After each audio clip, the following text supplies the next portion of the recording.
Well, this is enormous in many ways. It's a first. There's a bunch of firsts which I'll talk about. But I think, yes, absolutely. I now believe Musk when he says we're going to do these things because we've actually seen him deliver time and time again. He has had a few setbacks, as has their competitor Boeing. But this is really amazing because not only did they launch up to the ISS, but they also brought them back safely. And I think it really is one step, a big step on the way to commercialising the market for cargo and consumerism and tourists as well. I mean, it's really opened it up for all sorts of things, really. Yeah, well, in fact, NASA gave $8 billion to SpaceX and to Boeing to develop space vehicles. But do you think the exploration of space will eventually be funded by space tourism?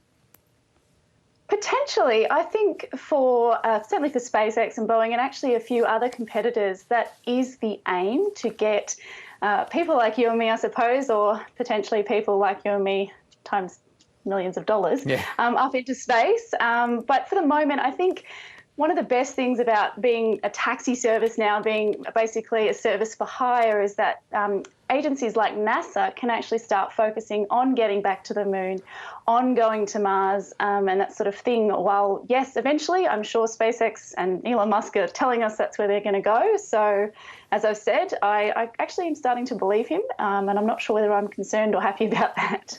OK, so is this commercialisation driving a new space race, do you think? Oh, absolutely.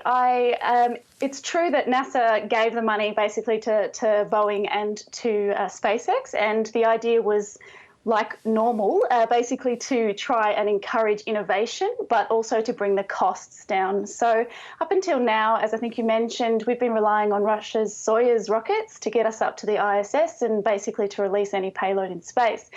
And that costs money for the US. That's costing about $86 million per seat on these flights. And although $8 billion sounds like a lot of money to invest in private companies coming up with the innovation and technology, at the end of the day, if a seat costs $50 million, they're gonna reap that reward pretty quickly. Yeah, you're burning through that money as fast as the rocket fuel, aren't you?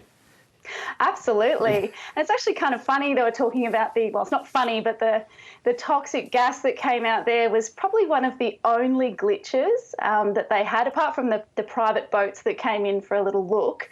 That toxic gas is, it's been around, we've been using it in rocket fuel since the World War II. And basically it was quite dangerous, to be honest, to be leaking. Partly because it's explosive when it comes into contact with something called hydrazine, but also because it's quite toxic. So really, I mean, they got the astronauts out of the crew, out of the capsule 1 minute later than they expected. So even that glitch was barely anything. It's quite a surprise, really. And Claire, of course, we've seen China, the US and the United Arab Emirates launch probes to Mars. So once again, further evidence, I guess, of a new space race where you have that competition among no longer the traditional countries, maybe of Russia and the United States and to a lesser extent China in the past, but now you have these new countries emerging as well. India also doing a lot.